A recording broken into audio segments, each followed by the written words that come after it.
You always like to note on the geographical location. How many times can I talk about a map?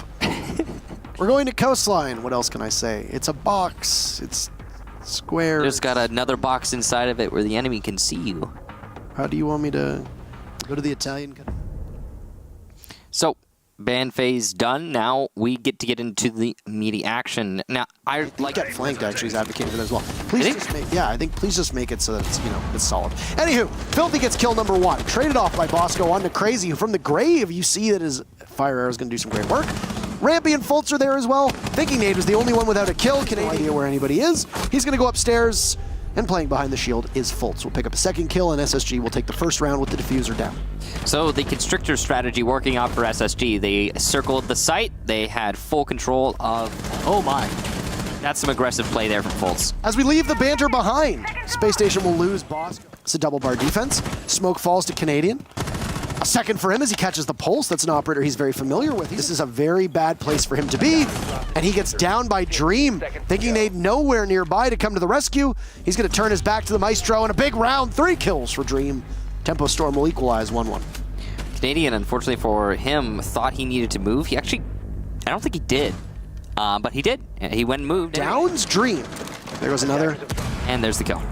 Well played from Rampy. He's looking for another. Still, the first kill, though, goes to Tempo Storm. They've got every single one this matchup. I think they just narrowly missed the Jaeger of Filthy. He re-engages. He was trapped. Fultz is coming up from behind, though, so the Vigil needs to be aware of that, and there's the spot from the Ash, thinking Nade will get the kill. In service, while Crazy lets the smoke linger, but he loses the fight. Trades it off, rather. There's Creators on his belly, but he's not nowhere near enough in the tank to be able to shut down Rampy or anybody else from Space Station, as there was still that vertical play. Because you lost bodies early on, nobody from Tempo Storm was able to get up on some of the wall, find some coverage, some shelter, but there's Dream, my, from a long angle. He shuts Fultz down. Just because he's got the single kill, but also because of his positioning. He's gotten his second now onto Bosco, as SSG seems they really want to take a lot of 1v1s here. Storm should have no problems. Canadian has 1 HP, and he gets finished off by Filthy inside of the lobby. Anticlimactic finish, but Tempo Storm muscled that one out. With about a minute left on the clock, that round was essentially theirs. Really good control down below, and there was nothing that SSG... Damage from Rampy there. I'm so confused as to what just happened there, Michael. But Rampy's going to rush up. And tosses out a grenade.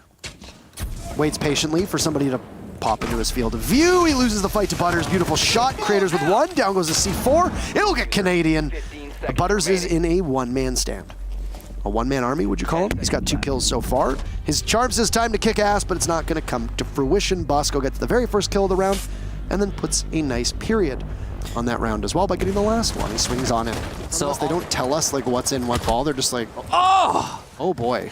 Oh no! Creators round. Then they win the next round. Then they lose the next. And it's just like, you know, there's no momentum. Picking away at Butters' head is Fultz upside down. That you're not shooting your shot on the window. Canadian will be securing the kill with a frag grenade as Rampy takes out Dream. And there is a body. Many bodies. There's the House of 1,000 Corpses in front of him, and well, there's no vacancy here. So it's worth noting that I think Corpses are out. Rampy is right below luggage stairs as well. Canadian losing that fight to Crazy. Oh my. Cool vibes, he'll be dead to the Lion. Another EOD will go out. Fultz with 2 kills. He's got 3 so far. Well, should have 3. Lose that fight though. Oh, he trades. There's been so many trades recently. Snaps onto the head of Dream. He'll take 3 kills. Shotgun is out though. Thinking Nade with some significant damage. Bosco's credited with the final 2 kills. And SSG will extend their lead. Tempo Storm, a great clear of the top floor, and even a man advantage is a smart one. Also, what is with all the running? The run out. Oh my. So we had talked about how Fultzy is going to get very aggressive here, and no, Filthy creeps on up and thinking Nade takes him out. So 2 members.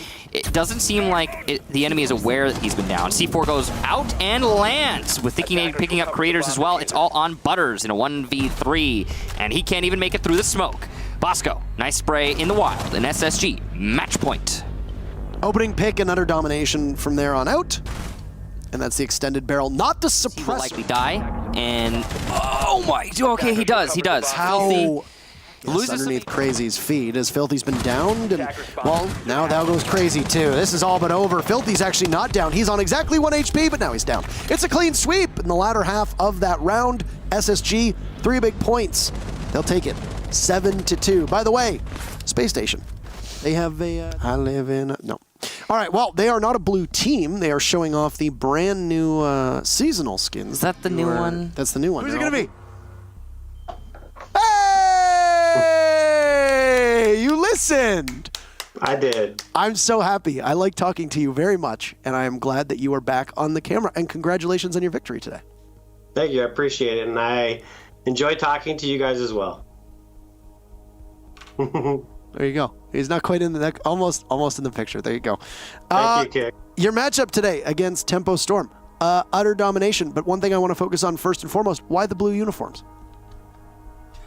I don't know. The guys just wanted. Last season we had like gun skins all together, so they just like doing stuff together as a team. You know, builds camaraderie and stuff like that. Yeah, I often find that it builds camaraderie when Kix and I wear the same outfit as well to cast. So. It does. I was just curious. I didn't know if there was like a reasoning behind it, because I think it was the last play day that we casted in A. It was like half of them were in blue skins, but not all of them. So, all right. So here's been the big story for Space Station this season. You have dramatically improved in online best of ones. It's been 4 play days now. We are a quarter of the way through the season, and this still seems to be holding. You look much sharper. What did you do in the off season in order to secure yourself better footing when it came to best of ones? I just feel like it really started with picking up Troy. Even though obviously we were tying in that half, like we've brought it up many times. The roles were wrong. He was still trying to learn like how I like to play Siege.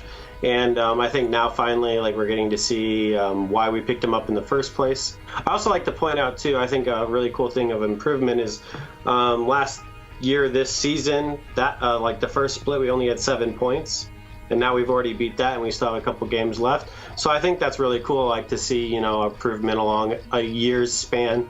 So that must be a good feeling. I mean, you won the SI quals. Bosco is the gatekeeper. People always refer to him as such. You won USN as well. You mentioned at some point, I can't remember which interview it was, that whether it was you or whether it was Troy or somebody on the team, that you are a momentum-based team.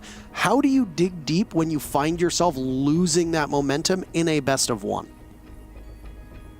I don't know. I don't think that we're really too momentum based. I feel like it's kind of one of those things where we are a freight train, where I feel like once we start putting rounds on like another team, that they start feeling pressured, and I can see how someone might consider that momentum. But like when we lose, it's really like constructive right away about like what happened, what do we do next time to fix it, and stuff like that. So I guess you would say momentum going forward, but not really backwards. So I wouldn't really call it momentum. You know, it's probably something else. I was wondering if it was something like in terms of like IGLing, or if you as a coach, you know, stop your guys and talk to them and you know, kind of give them a whole motivational speech here. But the last question for you involves the SI brackets. Now, they came out today. I would have asked the same question to TSM, but they tied, and I asked the same question to Dark Zero. I don't know if you were watching the broadcast earlier, but basically, what are your thoughts on your bracket? You're in there with TSM, your fellow countrymen, and you got 2 EU squads. What do you think? I think we have a really good bracket to watch, that's for sure. We've scrimmed Navi a couple times, so we kind of have a good idea of how they play. We've played Krapel and his boys literally every time we ever go to a LAN. So we're very aware of how they play, and they're very aware of how we play. And I like to always put in extra in a team. So I think our group is it's a pretty good group. I think it's a fairly strong group compared to some of the other groups. But yeah, I'm excited for invitationals. I think some of the groups got oddly stacked for a very odd reason, but it is what it is. You want to give us a prediction? I mean, obviously you'll probably finish first. I mean, you have to say that. Who's finishing second? I think TSM. Oh, he thinks that NA is better than EU, Michael. Ooh, some drama.